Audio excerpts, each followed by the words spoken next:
I have a bomb, have another bomb. One of these, one of them.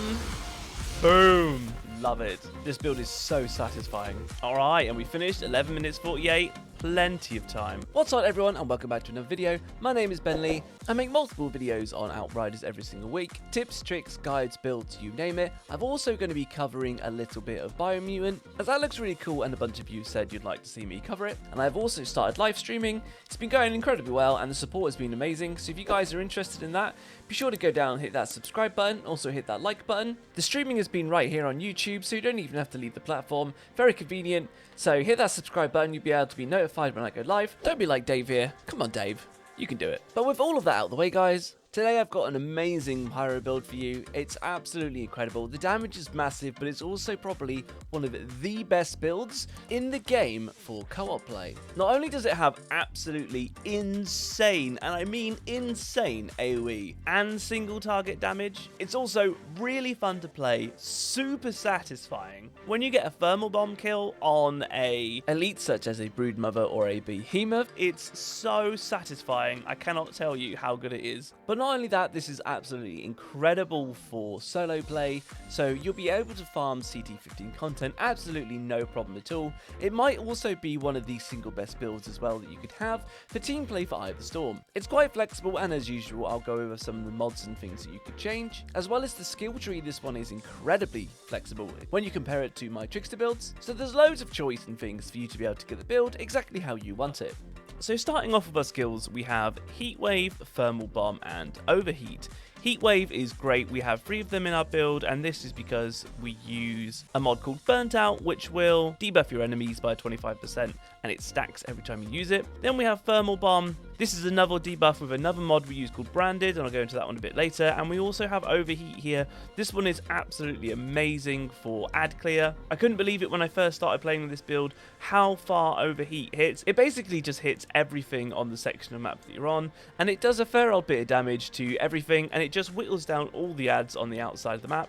Also, there's another mod which reduces the cooldown by 50% that I've got in this build, which is why it's only 6 seconds, and this is just an ability that you can absolutely spam. Altogether, these skills work really, really well, and I'd highly recommend them. Moving on to the class, we have Mid-Tree. This is because I play absolutely super aggressive. Any of you guys who might have seen the streams, I basically just charge down enemies, and there's another mod that's in this build, which I'll go through, which is one of the reasons why I like to get so up close and personal. It does an absolute astonishing amount of damage. However, this tree is flexible, and there are a couple of different builds that you can use. Using Mid-Tree for myself, you've got loads of nodes here for max health. I've also chosen to do Master of the Armor here, Master of Resistance here, and Anomalous Lava here. And that's to get our armor up, because in this build I don't use any defensive mods, so going mid-tree is absolutely amazing. I have definitely tested going bottom tree, and I'll show you something you can use for this in a moment. However, I have found in my experience that ideally you need to have some kind of defensive mod in, otherwise you're so squishy. And I just found for my playstyle that mid works really well.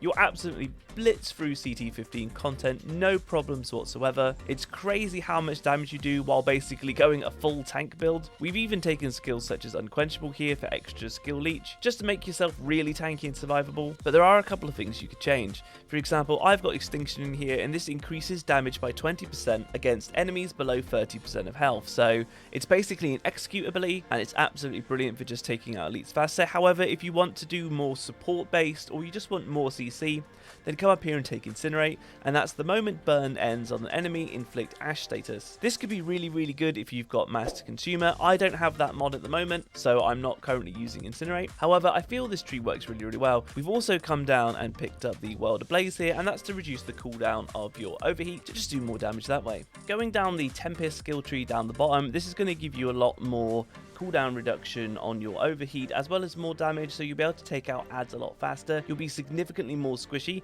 However, this is a build that I would kind of use. We've got one skill point here that I haven't put in, and that's because I think this is super flexible because of this. This is basically the base that I would use. You could take out Phoenix Nestling if this is your cheat death, and you could swap it for something else. However, with this one point here, you could go quite a few different ways. You could go Extinction for the execution. You could pop it into Mark's Accumulation here to just get extra damage against marked targets. You could even go Trial by Fire, so enemies affected by burn receive 5% more damage, or if you want to be more tanky, you've got either more max health there, or you've even got an increase of 20% armor. So it's very flexible, and you can basically choose what you want here. There's even a 10% reduced damage from elites. But if I had to choose myself, I would probably put the point into Extinction, just to be able to finish off enemies around the outside of the map a bit quicker. Going back to the skills, because of taking the bottom tree, Overheat's cooldown has now come down from 6 seconds for me down to 4.9. There's still a few more shards that I can put in my gear. It's because I want to change a couple things up, so I haven't got the absolute maximum cooldown reduction, so this could be even slightly lower, maybe 4.8 or 4.7. So all in all, guys, you could go mid-tree, you can go bottom tree. I personally prefer going mid-tree because of my super aggressive playstyle and because of, as I said, one of the mods that I choose. Heading over to our equipment, I've got equipped a Funeral Pyre with Shadow, Comet and Fortress. You could use a Death Shield here instead of Funeral Pyre. However, I like the spread that comes with a Slug variant as opposed to an Arrow variant, because if Shadow Comet is off cooldown, when you shoot once, you get multiple pellets that spread out slightly, and each one of those individual pellets can cool down its own Shadow Comet if it hits a different target. So when you've got a group of enemies, you fire once, the Slug variant will spread the pellets out, and you can actually cool down, I think the most I've had is 5 comets come down from one shot.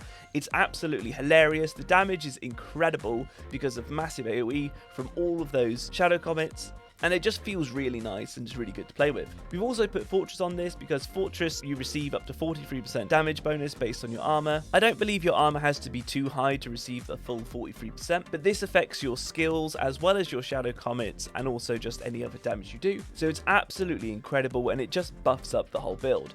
Going down to my second weapon, I'm using a Death Shield here, again because it's got Fortress on, and I've chosen to put Moaning Winds on this. You could use an anomaly instead, and then you could put on Fortress on that and have Moaning Winds. There are a few options you've got here, but essentially you want to have Moaning Winds on because the damage from this is absolutely phenomenal, and it's another reason why I like to get up close and personal. Coming down to the pistol here, I've just got a random epic piece and I've put Moaning Winds on it. I don't generally tend to swap too much to my pistol because it gets a bit fiddly when you're weapon swapping, then you weapon swap back, then you got to swap back and then swap back again. It's up to you if you want to do something like this. I've got one with Ashen Bullets here, and you can use it to just CC something if you would like to. I generally don't tend to use it because I can't fit it into rotations. By the time my skill cooldowns are back, I generally don't have time to fire off my pistol. However, Ashen Bullets here, you could get extra damage if you have the skill Master Consumer. I don't have it yet personally, so I generally tend to just use this with Moaning Winds. However, you could then use a Torment and Agony, and that's because it comes with Clip Combustion, which is basically just another version of Moaning Winds. This one is only level 42, I haven't used it, so don't worry about the damage numbers on it, but it is another option that you could use. Another option that I wanted to talk about as well, which I thought was really quite interesting, if you just wanted to get the maximum amount of debuff possible, because this build is currently set up for solo play, so you can debuff loads and you can do absolute tons of damage and clear through CT15s, no problem whatsoever. However, if you like to play co-op quite a bit, then there is another option that I don't think anybody else is talking about, and that is to use the Twisted Mercy here as potentially a secondary weapon, and that's because of the ultimate vulnerability bullets that come with it. So combining that with the debuffs you get from your skills and then swapping to a gun like this and firing off ultimate vulnerability bullets, you would then be inflicting vulnerable as well, which means enemies would take even more damage for absolute maximum debuff. And again, you could end up putting that on something like a Death Shield, so you could just put it on there, or even onto an anomaly, and that would be something I think would be quite interesting to play around with. However, the damage you get from Moaning Winds, I think this is probably your best bet. It just depends what you want to do. Heading over to the headpiece here, I am using the 3-piece Acari. You could use the headpiece up here, you could also arguably use the boots. I don't currently have the boots, it's something that I'm farming for, and I'll bring out another build with Ash Blast and things after I've got the boots, but for now, with this build being a debuff build, we're sticking with the Helmet of the Acari, and ideally on all of your pieces you want to have Anomaly Power, cooldown reduction, and then either Skills Life Leech or Status Power. Skills Life Leech will make you more tanky, while Status Power will increase the damage of your burn, but also increase the duration of your CC if you were to Ash, for example. The helmet here doesn't have cooldown reduction, which is is a shame, but you have to use the free piece of acari, so I just go with it. And this piece you can buy from Tiago, so it's really easy to get your hands on, and it comes with fire tsunami, so it increases the width of your firewall, and it just makes the heat wave really beefy. It looks really cool because the flames get bigger, but it's also just really useful for hitting lots and lots of enemies. I've put Fire Frenzy on this one. It's a tier 1 mod that just gives you an extra thermal bomb. You could swap this out for something like Captain Hunter, or even Double Fun, which allows your thermal bomb to affect 2 targets. However, Fire Frenzy is really nice for the extra thermal bomb. Moving down, we've got Armour of the Acari here. This one has Detonator on, and this skill is absolutely incredible. It's completely mandatory with this build because of just what an impact it makes. So Overheat decreases the skill cooldown by 50%. It allows you to just absolutely spam your Overheat, and you'll just clear the map so quickly because it will kill the ads around the outside of the map so fast. And it's also an interrupt, so it will interrupt all the things like the crawlers, etc. And it's just absolutely amazing to have. I've also then chucked on a tidal wave on this one, and this just gives you an extra heat wave, and this is for more debuffing, and we'll get to that in a moment. Moving down to the Waistcloth of the Acari, this one comes with Anomaly Echo. It's not the best skill that you could have, but because I can't change it out, it was the best one for me that came with the pants, so I just left it on. And then I've put on an extra heat wave on here again to have 3 heat waves. Moving down to my gloves here, we've got Burnt Out, which damage enemies take 25% more damage for 8 seconds from heat wave. This one actually stacks, so when you fire off 3 heat waves, they'll end up taking 75% more damage, which is absolutely huge.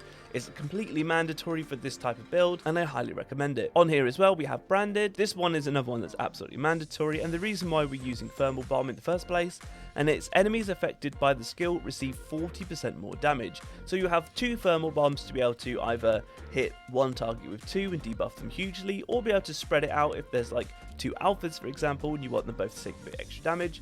Branded is absolutely incredible, and it's bread and butter with this build. Going down to the boots here, yes, it's not perfect. It's got anomaly power, cooldown reduction, and the close range damage is wasted. Don't worry about that. It's just I haven't found some other boots that have got untamed power on. At the moment, I'm still looking for them, plus I'm trying to farm up the Acari boots, so I've just left it as is. I didn't bother really putting shards into this piece either, so the cooldown reduction could be a little bit higher. However, it's working incredibly well for myself at the moment, and I'll just continue to farm up the pieces. But on here, we have Pants on Fire, and this is Overheat increased by 48k damage to the enemies who were damaged by the skill but did not have their status consumed. So this is basically, as I said, anything that's not been hit by your other skills, it's not been hit by heatwave, it's not on fire, all the ads that are just around the outside of the map, you'll just do extra damage with your Overheat. It really buffs up the damage. I think it's absolutely mandatory, especially for solo, but if you're not solo, then you could potentially swap it out for something else. If you wanted to be more survivable, you could end up putting on something like Damage Absorber or Blacksmith. And then the last skill I've got on here is called Untamed Power. This is the reason why I like to go mid-tree, and the reason why I like to get really aggressive and go up close and personal. It does an absolutely astonishing amount of damage, and this is using skills deal 51k damage to enemies within a 5-meter radius around you. The damage is equal to 30% of your anomaly power. So because the buff from the Acari set here, every enemy damaged by heat wave grants 50% anomaly power bonus for 10 seconds. You're just scaling up your anomaly power. You scale up the damage of untamed power, and when you get up close and personal and you're using 3 heat waves and 2 thermal bombs, you can even use melee because melee counts as a skill. Untamed power, because it's got no cooldown, procs on all of them, and it does massive damage. It also sounds really cool. The audio with it is amazing, and it gives you this really cool like a blue flame effect all around your body, so it also looks really cool as well. So that's the build there for you guys. I'll even take the time to bring up all the mods on the screen for you now, so you can pause the video and have a good look. And if you like this, remember to go down and like the video. Alright guys, so that's the full build there. It's absolutely incredible. I've absolutely loved playing an Anomaly Pyro, and this is one build of 2 that I'm going to be bringing out to you for an endgame Pyro, so make sure to look out for the next one, because I think that one's going to be really good as well. And I think a lot of you guys will have a lot of fun with this build, especially if you play co-op. However, even on solo play, you're going to be blitzing through CT15s, absolutely no problem. Humongous AoE, loads of debuffs, it's just absolutely fantastic. Trust me guys, you're going to like this one. Just want to shout out for the Discord that we've got going. There's an absolutely amazing community going on there. It's completely free. The link will be in the description if you fancy joining it. There's loads of people in there offering advice with their builds, as well as doing free carries for CT climbing. So big shout out to you guys. Keep up the good work. You're doing absolutely amazing, and thank you so much. Love you to pieces. And if you want to check out more, come check me out on the stream I stream right here on YouTube. If you like the video, please give it a like, and consider subscribing if you've learned anything. I'll be posting multiple videos on Outriders every single week, and let me know in the comments what you think of this build. Maybe you've got something else that you would prefer to try, or another mod that you think would be amazing. Then let me know. I really want to know, and if you're going to use this build as well, let me know, because I really want to know who you guys are. But until the next one, guys, I'll leave you with the footage here of this Heart of the Wild CT15 run. This is a map that I really like to do with this build. Untamed Power does absolute work in it because you've got so many alien creatures just running up next to you. But yeah, until the next one, guys, hope you've learned something, and I also hope you have a very nice day. And until the next one, see you now.